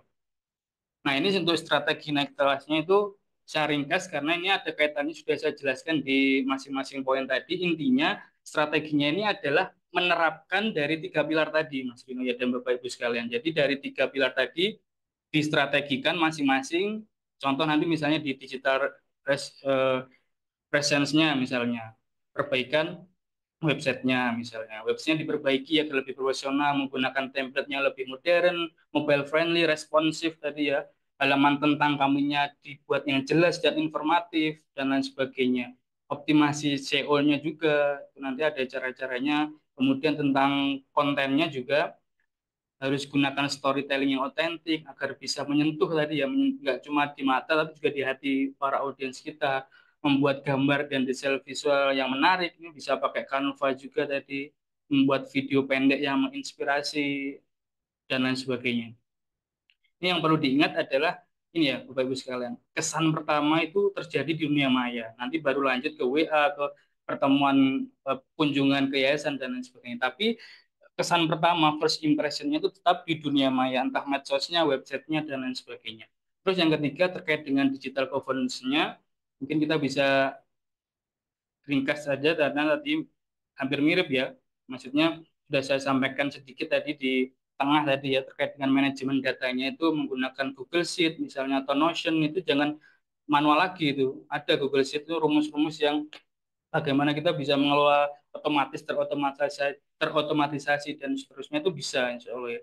Jadi nggak harus kalau Notion nanti juga sama hampir mirip dengan Google Sheet tapi lebih tampilannya lebih menarik. Terus yang kemudian ada otomatisasi komunikasi. Nanti bisa manfaatkan email marketing, WhatsApp bisnis itu untuk follow up. Misalnya ada yang eh, sering menjumpai itu ketika ada donatur donasi ya wes selesai ya wes itu padahal sebenarnya kita bisa follow up gitu artinya memang kita berikan info-info berikan perhatian-perhatian ya dalam tanda kutip perhatian ke donatur itu agar mereka loyal dan kembali berdonasi lagi karena kita selalu menyapa mereka misalnya kalau ada event-event misalnya Ramadan sebelum Ramadan kita ingatkan lewat email marketing WhatsApp bisnis lewat Wapri ya jangan di grup nanti nggak personal. Kalau lebih personal itu biasanya donatur lebih nyampe ke hati. Oh iya, aku diperhatikan. Oh iya, nanti tak donasi lagi lah bulan depan. Insya Allah seperti itu ya. Jadi harus diopeni ya dalam bahasa Jawanya, dikelola gitu. Terus nanti ini udah ya pengelolaannya. Terus terakhir ini tadi ya ingat transparansi itu kepercayaan. Artinya memang kita harus transparan ke audiens kita, harus terbuka, sampaikan detailnya dan lain sebagainya terkait dengan laporan itu. Insya Allah mereka akan lebih loyal lagi, akan lebih oh iya ini yakin fix kompeten ini yayasannya. Insya Allah. Terus yang terakhir ini tentang interaksi keterlibatan digital ya. Gunakan tadi ya seperti storytelling tadi menyampaikan kisah nyata, misalnya ada penerima manfaat itu sudah memberikan testimoni itu silahkan dibuat konten, misalnya bikin artikel, dibikin video, dibikin infografis, carousel atau yang slide-slide seperti itu silahkan itu akan meningkatkan engagement atau ketertarikan dari audiens kita. Terus yang selanjutnya ada visual yang memikat, ini gunakan infografis tadi ya. Intinya adalah bagaimana audiens kita itu mau memberikan interaksi, mau memberikan timbal balik, atau mau berkomentar, mau melihat, menonton, dan seterusnya. Bagaimana caranya? Karena kepercayaan dibangun dengan transparansi dan komunikasi yang menyentuh hati. Ini yang perlu digarisbawahi ya. Ketika komunikasi kita itu nggak menyentuh hati mereka, tidak ada kesan gitu, nggak memunculkan kesan tuh biasanya kita di skip gitu. Sebagus apapun konten kita, kalau bahasanya misalnya atau captionnya atau diksi-diksi yang dikeluarkan di konten itu tuh nggak menyentuh hati para audiens itu biasanya biasa di skip gitu. Makanya nanti ada istilahnya hook ya. Hook itu bagaimana menarik perhatian audiens itu di 3 detik pertama dan lain sebagainya itu insya Allah ada tekniknya seperti itu. Nah ini udah ringkasan, udah terakhir ya Bapak Ibu sekalian. Coba saya ringkaskan agar nanti bisa ada gambaran. Yang pertama tadi kita sudah pahami bahwa digitalisasi itu penting bagi yayasan. Yang kedua tadi juga ada tantangannya. Maka dengan tantangan tadi kita bisa cari cara-cara yang sesuai karena memang tantangannya masing-masing, caranya, strategi, cara mengatasinya juga masing-masing silahkan disesuaikan. Ini yang paling umum tadi ada 3 pilar tadi ya, cara agar kita bisa naik kelas tadi ya dalam tanda kutip itu ketika kita bisa melakukan ketiganya atau biasanya opsinya salah satu kalau memang ketiganya nggak bisa salah satunya saja minimal ya syukur bisa 2 atau bahkan semuanya dilakukan insya Allah itu naik kelasnya melejit itu akan sangat cepat insya Allah. Tapi kalau hanya salah satu, kondisinya kodarullah hanya bisa satu, yang monggo silakan. Yang penting konsisten dan serius mengeksekusinya, itu insya Allah juga akan bertahap naik kelas. Insya Allah. Terus yang terakhir tadi ya strateginya. Terus yang terakhir juga nih ya, udah benar-benar terakhir Mas ini ya, insya Allah ya. Ya, langkah nyatanya ini yang perlu kita eksekusi ya. Setelah kita sudah tahu tadi ya pemahaman mindsetnya tentang digital, bagaimana mengatasi beberapa tantangan dan seterusnya, itu langkah nyatanya apa nih yang perlu kita eksekusi ini segera ini. Yang pertama itu Bapak Ibu bisa pahami bahwa silahkan mulai dari yang sederhana dan paling terjangkau. Dari beberapa opsi yang kami sampaikan tadi, silahkan pilih yang paling mudah, paling sederhana dan paling terjangkau, dan silahkan dieksekusi. Gitu ya, prinsipnya seperti itu. Nggak usah muluk-muluk. Kami belum bisa bikin website. It's okay, nggak usah paksakan bikin website kalau memang hanya baru bisa mengelola medsos. Tapi yang penting lakukan dengan konsisten dan sungguh-sungguh gitu artinya. Ya, jadi mulai yang paling sederhana dan paling terjangkau. Yang kedua, dievaluasi dan dioptimasi secara berkala. Jadi yang update tadi ya, jadi ada evaluasinya rutin. Jadi ketika 1 bulan konten yang ramai yang apa nih? Kita kembangkan yang ini. Kalau sepi semua berarti bulan depan kita harus ubah gaya, ubah metode dan lain sebagainya, itu dievaluasi. Jangan diam-diam saja, maksudnya jangan nggak diapa-apain, bukan terus nggak tahu datanya ini sebenarnya efektif nggak sih, ini harus dievaluasi. Terus yang terakhir ini ada kolaborasi dan pengembangan tim. Jadi ya kalau misalnya kita nggak mampu sendiri, yayasan kita kesulitan untuk melakukannya sendiri, sangat boleh dan tidak dilarang, nggak ada larangannya untuk berkolaborasi, meng-hire freelancer misalnya, atau bekerja sama dengan agensi dan seterusnya, monggo silahkan gitu. Itu adalah langkah nyata yang paling mudah, paling memungkinkan atau paling dekat bisa segera dieksekusi. Nah, seperti itu ya Mas Rino. Jadi setelah ini mungkin bisa ditambah, dilanjutkan di sesi diskusi. Monggo bisa masuk tanya jawab. Saya kembalikan ke moderator Mas Rino. Baik, Masya Allah. Jazakumullah khair Mas Irfan atas materinya malam ini yang luar biasa. Kita bisa mendapat insight ya terkait dengan bagaimana tata kelola eh, media sosial dan juga website. Juga bagaimana kita memiliki mindset yang sama untuk supaya ketika kita mengelola sebuah yayasan harus ada mindset untuk digitalisasi. Karena manfaatnya luar biasa. Mulai dari kita akan lebih mudah untuk mengelola yayasan, lebih transparan, lebih akuntabel, dan juga nanti output juga akan lebih maksimal karena kita akan memiliki kontrol yang lebih efektif, efisien, dan itu bisa membawa pada pengelolaan yang baik dan terpercaya. Maka dari itu kita coba gali lebih dalam nih. Kita ada 1/2 jam, nanti monggo dari teman-teman atau dari Bapak Ibu sekalian hadir untuk bisa diskusi. Kita mulai Mas Irfan Gih. Pertanyaan pertama yang sudah masuk. Iya, monggo silakan. Baik, dari Pak Iqbal Baktir. Apa maksud transparansi? Laporan uang masuk, laporan pengeluaran donasi tertentu, atau semua laporan keuangan? Adakah contoh dari yayasan tertentu? Monggo Mas Irfan.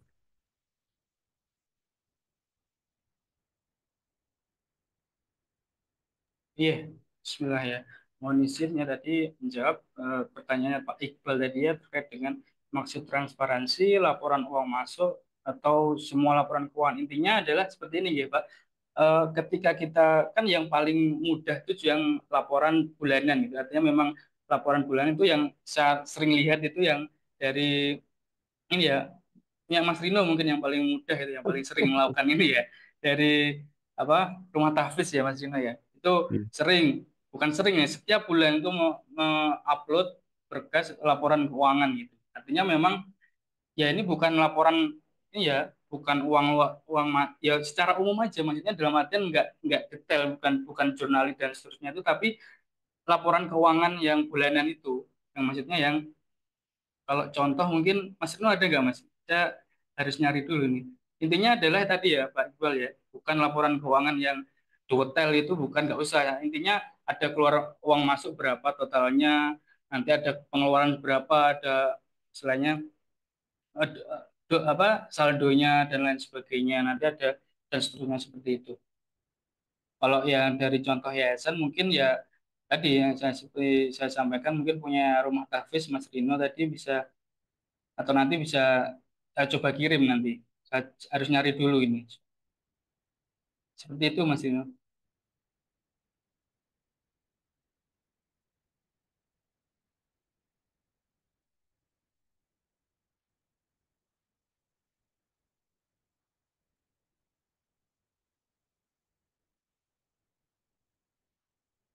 Afan Mas, mic-nya mungkin belum open mic Mas. Oh, nggih, sore sore, apa nggih. Iya, ya, Afwan jadi, minta izin bertanya. Di iya. kami SDM yang optimal cuma ada 2 orang. Dari 2 orang ini yang aktif dalam buat konten, sedangkan media sosial yang kami pegang cukup banyak di beberapa unit usaha yang kami kelola. Apa cara efektif yang efisien untuk mengelola akun yang banyak? Cuma 2 orang mas ini mas. 2 orang medsosnya banyak gitu ya. Insya Eh, Allah. Ya, Bismillah. Jadi Pak Afan ya terkait dengan tadi ya kasusnya ada 2 orang, terus medsosnya banyak. Jadi ini tadi kembali lagi saya kembalikan ke yang materi tadi. Kita harus bikin prioritas, bikin apa ya istilahnya mencari ya, membuat apa istilahnya ngelis tantangan apa saja, kendala apa saja yang dirasakan apa dialami oleh yayasannya, baru nanti kita bisa terapkan strateginya. Tapi kalau misalnya ini langsung apa ya pengen ngelola medsos tapi sebenarnya harus ditelusuri dulu apakah mengelola medsos itu kebutuhan dan juga tantangan terbesar yang harus segera dieksekusi atau dicarikan jalan keluar atau sebenarnya ada opsi lain misalnya tadi yang saya sampaikan misalnya bisa lewat website misalnya atau lewat laporan keuangan bulanan yang rutin disampaikan misalnya dan lain sebagainya. Jadi kalau misalnya kasusnya seperti ini harus cari ini mau nggak mau salah satu-satunya cara harus cari prioritas itu tentukan prioritas agar beliau ini yang 2 orang ini bisa nggak nggak terdistraksi gitu artinya memang mengelola banyak akun itu memang benar-benar berat gitu ya Pak Afan ya jadi memang nggak bisa ini salah satu harus di misalnya kalau boleh tahu ini eh, sebentar akun yang banyak ini akun apa gitu Pak Afan ya akun yayasan akun eh, lembaga, sekolah dan lain sebagainya atau bagaimana? Barangkali nanti bisa saling terintegrasi, kolaborasi dan lain sebagainya. Atau beda, nyebrang banget ini kategorinya. Mungkin bisa disampaikan mungkin agar nanti bisa strateginya bisa lebih spesifik gitu ya istilahnya.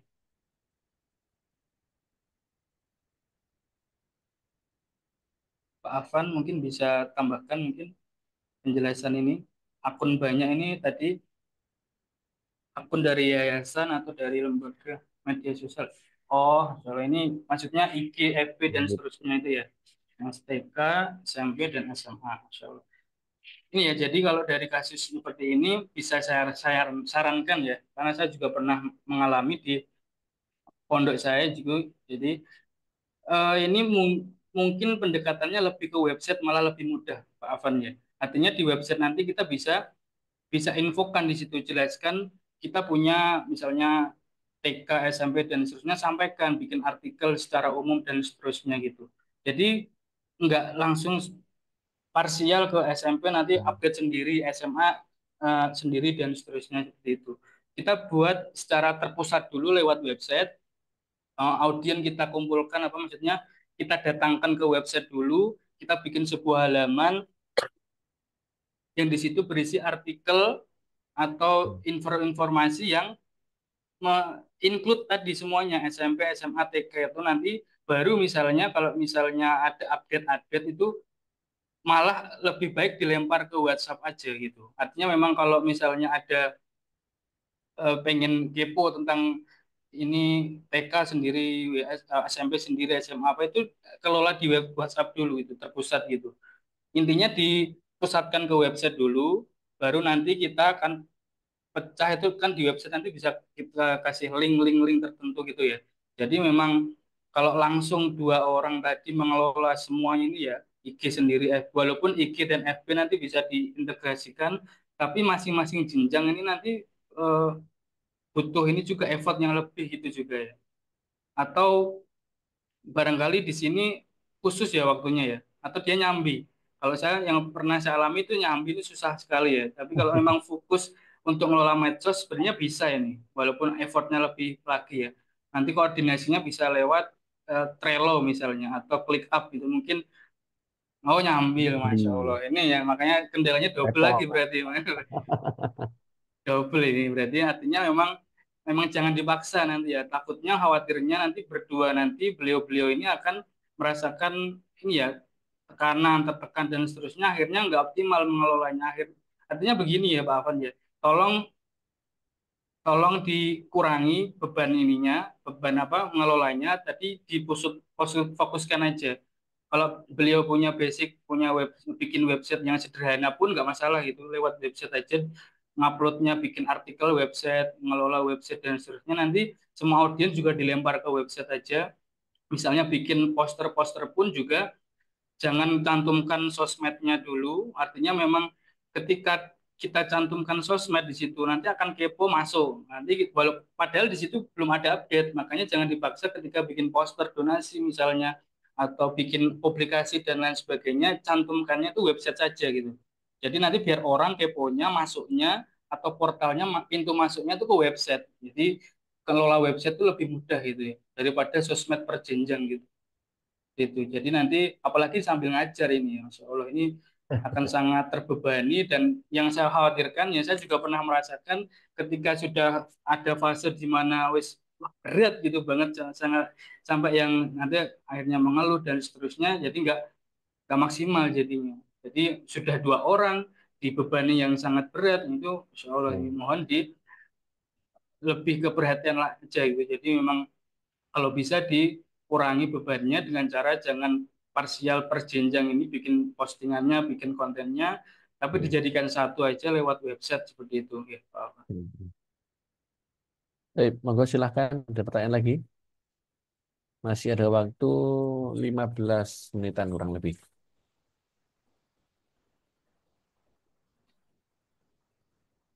Kalau nggak ada, saya yang nanya, Mas. Oh iya, monggo Mas. Mas Insyaallah. Irfan, kalau kita kan selama ini kan melihat sebagian teman-teman di yayasan kan dia enggan ya, dia enggan untuk berubah ya, berubah dari yang sifatnya manual ke digital. Nah, itu trik Ya. atau tips yang mudah supaya mereka itu bisa merubah mindset dari yang awalnya manual menuju ke digital itu kira-kira apa Mas yang paling efektif untuk kita approach ke mereka, untuk pendekatan ke mereka supaya ayo toh kita coba apa namanya beralih ke digital supaya mempermudah. Ini kan alat bantu untuk mempermudah kegiatan pekerjaan eh, yayasan supaya nanti hasilnya juga maksimal. Itu kira-kira tipsnya apa, Mas? Monggo, Mas. Oh, Insya Allah. Syukur Mas. Ini mungkin Iya. jadi pertanyaan juga di banyak yayasan ya mungkin ya tadi saya sebenarnya tunggu pertanyaan itu Mas. Jadi nggak ada yang tanya Eh, itu hasil dari malah Mas Rina yang tanya. Jadi terkait dengan mindset ya apalagi yang tadi saya sampaikan juga sebenarnya fokusnya ke peralihan atau istilahnya pergeseran mindset biar yang awalnya itu banyak yang pihak yang takut atau istilahnya me- menganggap bahwa digitalisasi itu ancaman itu ayo kita monggo bisa diubah mindsetnya bahwa digital itu bukan ancamannya. Caranya gimana yang paling mudah dan paling efektif itu memang ya dari tadi Mas misalnya kita nggak memberikan misalnya ada seorang karyawan atau misalnya ada SDM di yayasan kita itu yang nggak ada basic di digital misalnya atau kita kesulitan membuat digital apa di tim IT atau tim hmm, digital sosial medianya misalnya kita berikan tugas itu yang mudah gitu kita berikan tugas yang mudah agar mereka berpikir maksudnya bahwa oh iya berarti dengan tugas yang mudah ini saja itu sudah masuk kategori digitalisasi misalnya seperti yang saya sampaikan tadi bahkan apa upload rutin laporan bulanan itu juga sudah masuk digitalisasi asalkan dilakukan dengan rutin. Sosmed pun juga sama, misalnya dibebani atau diberikan tanggung jawab mengelola sosmed, jangan dituntut untuk membuat apa ya konten itu yang hmm, wah dan seterusnya. Karena memang nanti kembali lagi ketika ada waktu lebih, insya Allah nanti akan kami sharing lagi ya terkait dengan konten tadi terutama misalnya ada yang diberi beban atau tanggung jawab amanah itu mengelola media sosial itu ada beberapa mindset atau prinsip-prinsip yang sebenarnya harus dipahami. Contoh di dalam desain misalnya ya, desain itu nggak ada yang jelek dan bagus itu ya Mas. Jadi mungkin hmm, ada yang berpikir bahwa desainku jelek, desainku bagus. Sebenarnya nggak ada. Desain hmm, itu yang ada itu adalah apakah informasi itu bisa tersampaikan atau enggak. Prinsipnya di situ. Jadi sesederhana apapun desainnya, ketika informasi yang disampaikan itu bisa sampai ke audiens kita, berarti desainnya udah berhasil seperti itu. Jadi itu beberapa mindset yang perlu dipahami kepada desainer mungkin yang diberikan amanah mendesain biar nggak merasa nah, masalah digital, nggak konten, terus bikin desain itu susah, desainku jelek atau oh nggak Hmm. pede dan seterusnya. Itu berikan beban yang tidak terlalu muluk-muluk atau orang Hmm. apa istilahnya tujuannya jangan yang sangat Hmm. apa ya kayak tadi loh mas maksudnya Ya, yang ya, misalnya ya. nggak usah bagus-bagus, yang penting konsisten, terus bikin yang Step, komunikasinya tersampaikan dan uh, seterusnya gitu. step by stepnya masih berarti. Iya Ya. step by stepnya Iya, gitu. nah, iya. Oke, paham. Iya. Oke, ada yang mau open mic, Mas? Mas Ilham, Monggo monggo silakan. silakan. Oke, kita kasih kesempatan. Mas Ilham Ilham, ya. ya, yuk. Oke.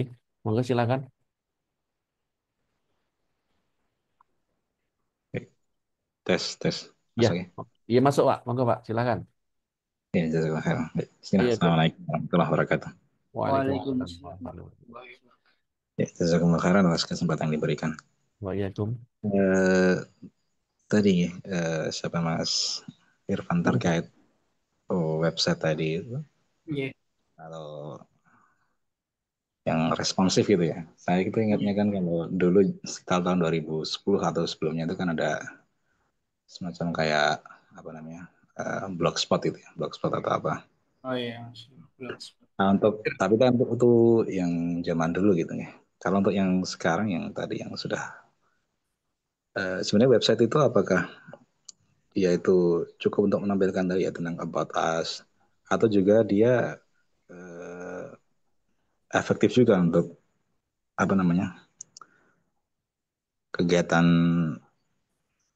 kegiatan apa namanya ya, kayak status lah kalau misalnya di media sosial apa itu perlu juga di website, atau website itu cuma secara umum saja tentang Ah, tentang kami, kemudian apa tadi, laporan ya seperti itu. ya Apakah laporan. apakah status, misalnya status tentang update kegiatan itu juga di website atau cukup di medsos saja? Terima kasih. Ah, ya, Masya Allah. Jazakumullah khairan, Pak Ilham ya. Pak Ilham, atas pertanyaan tadi terkait dengan website, terutama, oh ya tadi menyinggung sedikit ya, beliau mungkin angkatan yang ada viral Blogspot. dulu blogspot ya, blogger. Eh. Saya masih ada gitu, Masya Allah. Mungkin Mas Rino pernah juga ya, Masya Allah. Jadi emang zaman-zamannya blogspot, blogger itu Masya Allah. Ya, jadi terkait dengan tadi ya website tadi sebenarnya tadi seperti yang saya sampaikan di pertanyaan Pak Afan tadi terkait dengan website itu sebenarnya sebagai pintu masuk gitu ya. Artinya memang audiens itu dilempar masuknya ke portalnya itu ya gerbangnya itu di website gitu. Jadi makanya kita kelola website itu yang eh, lebih profesional itu agar first impressionnya para audiens itu wah ini profesional nih seperti itu. Nah terkait dengan konten-konten yang diupdate apakah itu eh, bisa lewat website dan seterusnya? Sebenarnya bisa, tapi sebenarnya website itu tidak diperuntukkan untuk itu di zaman sekarang itu. Walaupun dulu di masa-masa blogspot, blogger.com dan seterusnya itu ada istilah blog walking ya. Blog walking itu kita berkunjung ke website-website lain untuk mampir ke memberikan komentar dan seterusnya agar nanti harapannya mereka juga mengunjungi website kita dan seterusnya itu disarankan direkomendasikan memang bikin konten sesering mungkin di website entah itu berupa artikel tapi seringnya berupa artikel tulisan gitu tapi untuk zaman sekarang di era sekarang website itu untuk wajah digital itu artinya memang first impression gitu tapi kalau memang agar apa pengen untuk impact atau dampak yang lebih luas juga itu juga sebenarnya disarankan di tingkat tertentu nih Pak Ilham ya. Maksudnya di level-level tertentu yang sudah memahami website misalnya sudah bisa mengelola minimal WordPress misalnya dan seterusnya itu memang disarankan rutin mengupdate kegiatan video dan seterusnya itu lewat website baru nanti linknya URL-nya itu di-share di grup WA di sosmed dan seterusnya tapi kadang di level-level tertentu, apalagi yang baru mau mulai ke dunia digital, baru kenal website dan seterusnya, itu level yang baru awal-awal nanti malah dibebani teknikal tentang website, nanti malah kabur dulu itu, menganggap bahwa per websitean itu susah, rumit dan seterusnya. Artinya kalau memang tadi pertanyaannya Pak Ilham levelnya nanti sudah eh, menengah ke intermediate, sudah paham terbiasa dengan website, disarankan memang dipakai itu teknik itu. Misalnya bikin artikel di CCP video juga bisa, malah lebih powerful nanti. Bahkan sekarang website itu nanti ada plugin di WordPress itu namanya Elementor, itu sudah bisa masukkan semuanya di situ. Video, gambar, infografis, animasi, bahkan dan lain sebagainya itu bisa dan lebih interaktif. Bahkan membuat kuis, membuat polling dan seterusnya itu bisa di website dan itu nggak bisa dilakukan di sosmed di sosmed. Bisanya mungkin polling sederhana dan seterusnya. Tapi kalau di website itu lebih powerful dan lebih kompleks. Makanya tadi saya kembalikan misalnya level dari pengelola atau yang diberikan amanah di website ini sudah menengah ke intermediate, sudah paham terbiasa dengan website, saya sarankan gunakan teknik itu video artikel di CCP atau dilampirkan video atau artikel dilampirkan gambar atau bahkan semuanya multimedia tulisan gambar suara video itu masukkan di sebuah artikel yang tadi ya menarik gitu dengan headline yang hook yang powerful dan seterusnya pasti apalagi nanti dengan kombinasikan dengan SEO yang baik misalnya dengan kata kunci misalnya donasi terbaru 2025 misalnya. Nanti halaman kita, website kita muncul paling atas nih. Itu ada teknik-teknik tertentu dan itu ketika sudah sampai level itu sangat disarankan menggunakan teknik tadi, multimedia tadi. Update-nya di website saja bahkan. Karena website lebih profesional gitu.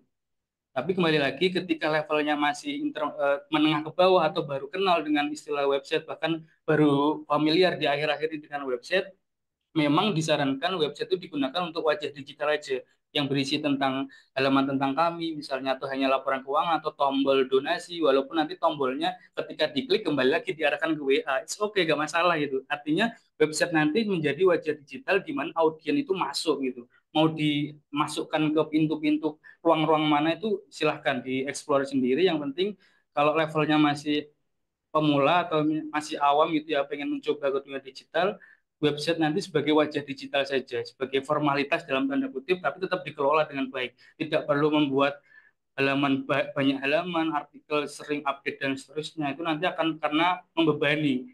Ketika sudah terbebani, sudah nggak nyaman, takutnya tadi ya Mas Dino ya, secara Iya. mindset dia akan menghindar dari di situ. Padahal Aman. kuncinya itu nyaman dulu, nyaman Oh, mengelola website, nanti dia akan explore sendiri, akhirnya nyaman, akan cinta dan juga akan maksimal, optimal bekerjanya seperti itu insya Allah. Jadi tadi intinya disesuaikan dengan levelnya, ketika level awam tidak perlu membuat konten-konten update-update video, posting, dan seterusnya di website, cukup membuat website sebagai wajah digital yang profesional agar bisa masuk ke ruang-ruang yang kita inginkan nanti. Tapi kalau levelnya sudah intermediate, sudah ke tengah, ya sudah pro dalam tanda kutip sudah terbiasa dengan website, sangat disarankan tadi ya mengelola rutin membuat artikel yang lewat website. Nanti bisa dilampirkan gambar, video, animasi dan lain sebagainya. Seperti misalnya kalau saya contoh di websitenya ini ya, kalau di website mungkin saya bisa contoh di yayasan itu sering saya HSI ya Mas ini ya. Mungkin ya. saya yang sering saya konsumsi dalam artian info-info itu banyak berseliweran itu di HSI ya, terutama di HSI berbagi itu Masya Allah sering rutin membuat artikel itu di mana misalnya laporan penerima manfaat, nanti ada donasi apa dan sebagainya dibuat artikel, nanti di situ membuat copywriting atau artikel yang menyentuh hati atau misalnya menarik seperti itu, nanti baru di-share ke sosmed-sosmed lain. Itu jadi traffic yang luar biasa di situ.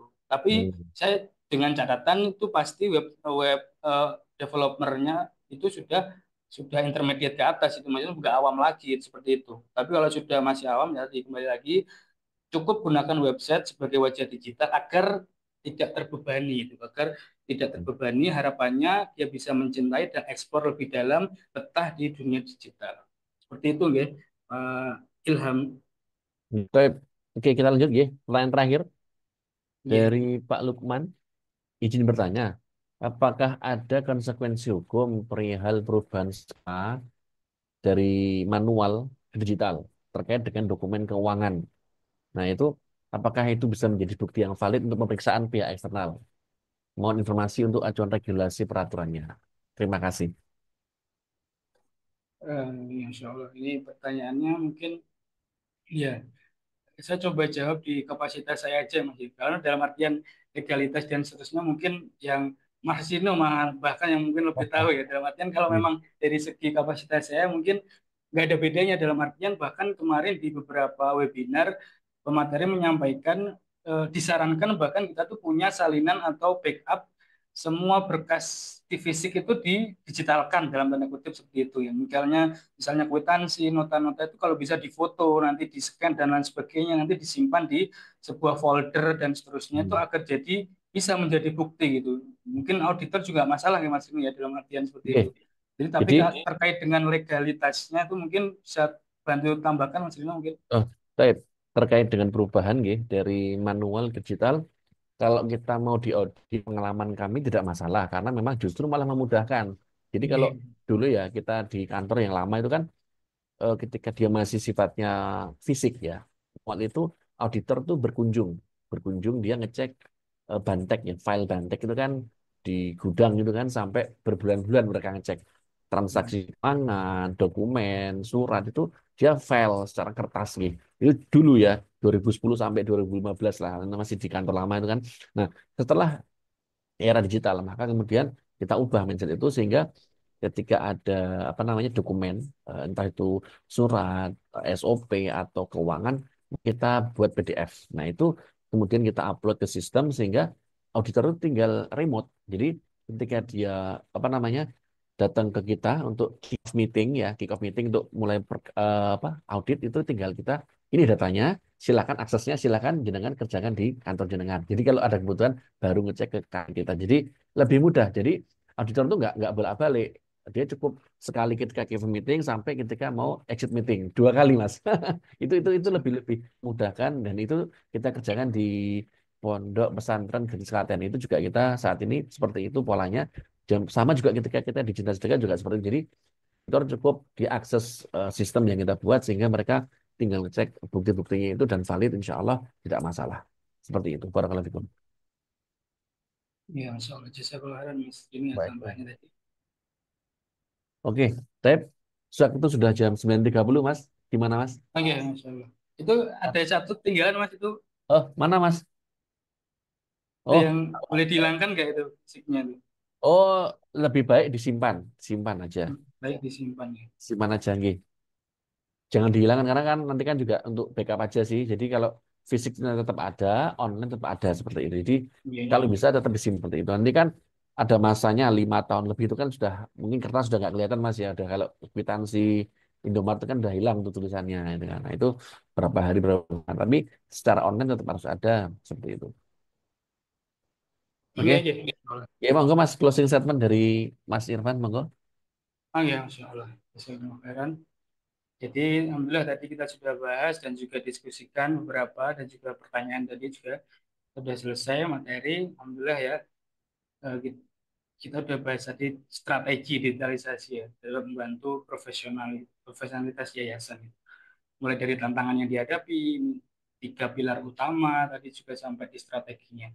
Ini mungkin perlu reminder saja Mas Bang ya. Perlu diingat bahwa transformasi digital itu bukan sesuatu yang bisa dilakukan semalam. Dalam semalam besok langsung clear nih beres nih masalah digitalisasi bukan. Yang paling penting itu adalah konsistensi dan kemauan untuk terus belajar. Poinnya di situ. Makanya saya sering di anak-anak di pas ngajar itu sering saya sampaikan untuk menjadi profesional itu cukup 15% kemampuannya atau skillnya istilahnya seperti itu.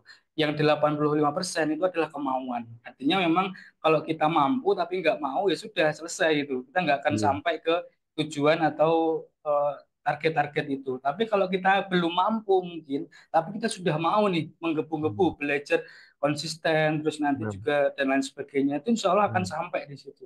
Artinya memang Masya Allah. konsistensi penting dan juga kemauan untuk belajar. Jadi kita mulai dari langkah-langkah kecil, dilakukan secara bertahap dan terarah serta berkelanjutan itu. Saya harap ya apa yang kita diskusikan malam ini itu bisa menjadi pemantik semangat untuk membawa yayasan itu lebih ya bisa naik kelas gitu. Artinya memang Masya, pemantik mindsetnya bisa Masya Allah. diluruskan yang selama ini masih menganggap digitalisasi itu ancaman, mari kita ubah mindsetnya bahwa Iya. itu adalah alat bantu yang justru malah bisa membuat yayasan kita itu lebih berkembang lagi ya, insya Allah. Baik. Bukan hanya dari segi digitalisasi tapi juga pengelolaannya, tata kelolanya, transparansinya dan kredibilitasnya. Masya Allah. Matur nuwun Mas Jazakallah khair. Irfan atas materinya dan juga Ya, diskusinya. Masya sama-sama. Allah sangat bermanfaat sekali dan tentunya jangan lupa bagi para member komunitas Naik Kelas untuk bisa gabung ya Mas ya. Jangan lupa bergabung ke Ya, kelas ilmu keuangan yayasan. Di situ kita juga ya, ada digitalisasi, kita buat laporan keuangan sesuai dengan standar ISA 35 yang memudahkan untuk teman-teman, Bapak Ibu sekalian untuk menyusun laporan keuangan. Cukup dengan mengisi jurnal, maka insya Allah akan muncul laporan komprehensif, laporan neraca saldo, sampai buku besar, maka secara otomatis akan muncul. Sehingga itu juga sebagai solusi kita dari Yayasan Ikhlas untuk memberikan kemudahan bagi para penggerak yayasan ketika mau menyusun laporan keuangan. Sehingga ada 30 materi online, 15 tentang fikih muamalah, kemudian 15 tentang sistem manajemen keuangan, dan juga bonus dengan laporan keuangan terintegrasi sederhana, spreadsheet ya, itu sesuai dengan standar ISAK 35. Nanti bisa kita bahas di grup untuk linknya, dan kami cukupkan sekian. Matur nuwun Mas Irfan atas waktunya, dan ya kami Mas, ucapkan sama-sama. jazakumullah khair. Mohon maaf apabila ada kekurangan, mohon maaf sekali lagi, dan matur nuwun untuk para peserta webinar malam ini. Jazakumullah khair. Kita tutup dengan doa kafaratul majelis. Subhanallah. Subhanallahumma wa bihamdika, asyhadu an la ilaha Oke, baik. Wassalamualaikum warahmatullahi wabarakatuh. Barakallahu fikum. illa anta. Apakah Anda sedang mencari panduan step by step meraih opini WTP untuk yayasan Anda?